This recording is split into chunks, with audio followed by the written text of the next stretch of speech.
We've spent the last little while chatting about the new coaches for the 2026 OSFL season. There is so much more to Junior Warriors football, though we congratulate the three guys that we've mentioned, Jordan Schmidt, Josh Alexander, and Steven Schwartz.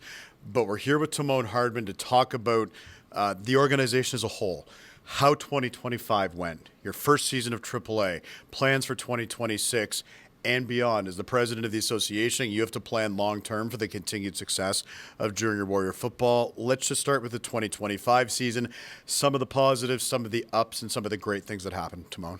Yeah, 2025 was fantastic, Taryn. Can't say enough about the coaching staff we had, the teams that came together, moving up to AAA, taking on some of the toughest teams in the province.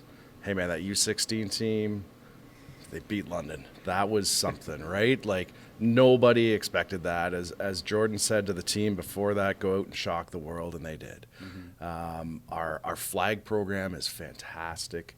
Highest numbers we've had. We cannot get enough fields to keep the kids out there, right? So those are the things that we're looking at, big picture, long-term items. How do we get more kids on the field? Part of what we're looking at right now is we're doing a big push to develop coaches, right?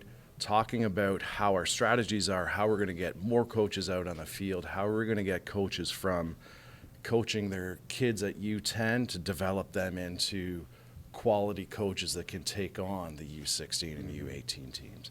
Those are the things we're working on long term. It's going to be great. Super excited about what we got going. So much momentum over here in Waterloo. Junior Warriors program is just out there killing it, and so excited about next year. You have good problems. If you can't find enough fields to put the players on, then you know what? That's certainly a good problem to have. Why is it working right now? Is it the player experience? How do you bring more kids to football? The numbers are great, but it's about momentum, and it's about continuing to build and continuing to find a way to keep more players playing football longer, because there's certainly great life lessons and good values in playing football.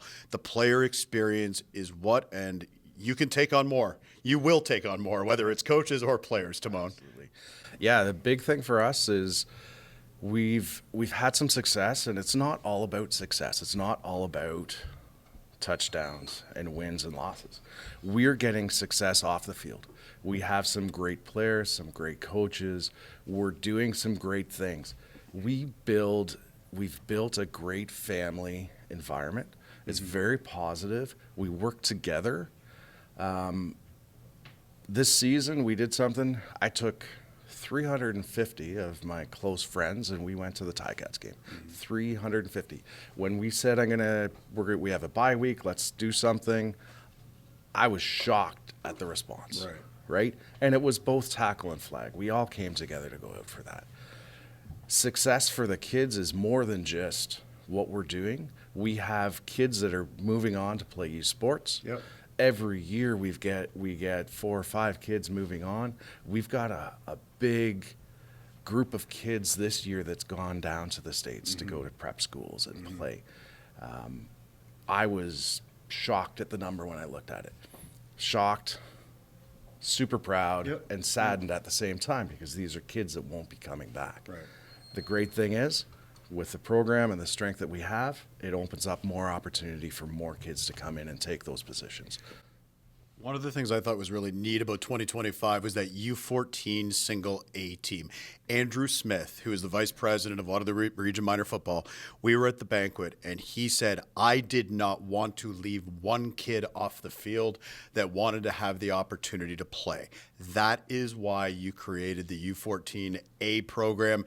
Mario Margado, who's been around Waterloo Region Minor Football for a long time, was the head coach of that team. That, to me, is an example of you providing and creating opportunities. I don't know the answer to this, but I assume that's the kind of thing that you want to continue, not only at the U14 level, but across all the different levels that you've got within the organization. Is that right? Absolutely. We want to try and get as many kids out on the field playing the game as we can. Part of what we're trying to do is work with the leagues and other clubs in the area to say, hey guys, we've got extra kids. How can we get them out there, right?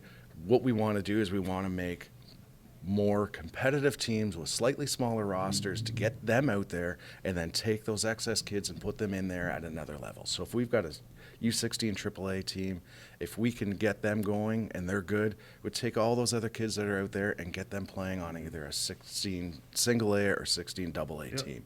There are so many kids playing high school football that I talk to on a regular basis at the high school games that say, hey, coach, what can I do? I know I'm not good enough for the AAA team, but can I come out and play?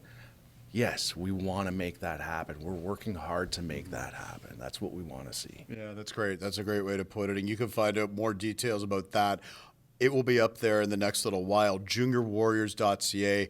Obviously, curious to kind of see how that all plays out. Not only you want players, but you also need coaches as well, right? If you're going to have these single A, call them development teams that, becomes a feeder into the different levels of the Junior Warriors, you need coaches.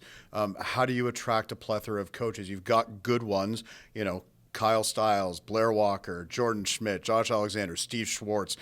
That's just off the top of my head. These are football guys. But if you're going to have a million teams, you need a million coaches, right? Absolutely. We got to try and get more coaches. What we're doing right now with our coaching development program is we're putting together plans to help take those coaches. As mentioned earlier, we get the parents that come in at U10 or they come in from flag. They're at maybe U8 coaching flag and they want to come over to tackle. Yeah, come on over. We'll help you. We will help develop your skills, your coaching skills. I started out because we were short on coaches, and Jason Murray said to me, hey, Tymon, will you help me coach? Right. I'm like, okay, I don't know anything about it. And here I am 10 years later, president of the club. Thanks, Jason. But you know what? Shout out, Jason.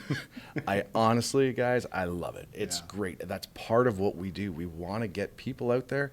All you need is a little bit of a passion to help out a kid. And that's what it's all about with this. And I think also one of the things that I've seen, Jordan obviously comes to mind right away, and so does Steve. Guys that have come back to the organization, that played in the organization, when you have buy-in from, let's call them alumni, to use an easy word, if you have buy-in from alumni and they want to come back and give back, this isn't a $45,000 a year job. Let's not pull any punches about what this is. But these guys are here because they're committed and they're passionate and they love it. And I, from my point of view, I think that's incredible that you have that kind of support, let's say, from the alumni, that they're willing to take their time, 2 practices a week, a game week. It's 3 or 4 nights a week that you're talking about here when you're a coach. What does that mean to the organization? Do you think that you do have that support and that buy-in from the alumni, and perhaps more to come? Oh, absolutely. More to come. I know right now that I've got at least 8 kids that are active players that are coaching in the fall. These are kids that just finished their spring season, are in high school right now, that are out there coaching our U14s, our U10s, and our U12s. There's at least 8 that I know of off the top of my head, and I'm sure there's more. Right. So you've got those kids, and they're just kids. They want to come back and coach already because they see the likes of Jordan Schmidt out there coaching. They're like, that's a great role model. And they are great role models, right? That's what this is about creating great people. If we can do that, our program will remain as strong as it is now, well into the future. What did you learn the most in your first year of AAA football? You went in with high hopes. You went in, knowing that it was going to be a level up. It was going to be a challenge. There were successes. There were bumps in the road. I think you knew that was going to happen regardless. When you reflect on the season that was, what were the lessons that you learned that you can now take into year 2 of AAA football? The one thing I think we learned is that we belong there. We prove that we can be there with the best of them and we can compete. I think everyone that I talked to from other clubs throughout the year commented that you guys are doing really well. For their first year, they were like, wow, you guys belong. This is good. I also realized that we had maybe a couple things to work on. I think with making some changes to our plan, and I think it's mostly about just developing the coaches. It's not that the coaches did anything wrong or weren't ready for that. It was that we didn't have enough coaches at the right level for that competition. But at the end of the day, I still think we did well. We had our 16s lost in the quarterfinal to the champions. The 14s lost in the semifinal, and the U18s made a hell of a run at the end of the season. So I'm super proud of what everyone did. I know it was a big step up, but we're here, and I don't see us dropping out anytime soon. Let's touch on flag football, because the flag football program with Waterloo minor football is huge, and flag football numbers only continue to grow. I know we spent a lot of time here with Tymon chatting about, tackle football and U16 and development programs and this and that. But this is a pathway also for kids if they want to play U8 flag football. You could do that. You start to develop those skills. Maybe then later on down the line, the parents or the kid says, hey, I want to get involved in tackle football. Or they stay in flag football. That's the cool thing, too. You can stay in flag football right through U16, I believe. How's that going? Because every time that 519 Sports goes to Champ Day for flag football, it is packed. There's people everywhere. Ron Garcia, shout out Ron Garcia, does an amazing job kind of coordinating that side of things. Take me through the flag football program, Tymon. Flag, very passionate fan base there. 500 Kids twice a year. Smaller winter program because, again, field capacities is hard to get fields here. We're working on that, try to get more kids out there. We have a wait list every season of kids, so it's hard when we can't do that. So again, we do things to try and get more people out there, try to get more coaches, coaches get discounts for if they have kids in there. Try to get more people at the field. Flag's an Olympic sport, right? So big opportunities there for these athletes. Competitive paths are there now. We're getting more competitive programs opening up, tournaments we're looking to host coming up. Lots of excitement around the flag program, and definitely a pathway into other football. Like if you want to come tackle, if you want to coach, you can come coach flag and learn some stuff there as a young adult, and then transfer over to tackle later. Absolutely, we're good. We want to bring those people along. Spearheaded by Ron Garcia. A quick word about Ron, the impact he's had on the flag football program here. He loves it. He is so passionate about flag football. One of the most passionate guys that I know about it, and that translates to a good experience for these young kids. What kind of measurable impact does Ron have on your organization? Ron, when you talk about passion in football, he is the guy that is the postcard for that. 100%. I don't know anyone else who puts as many hours into football a week as Ron does. And you put in a lot. Yeah.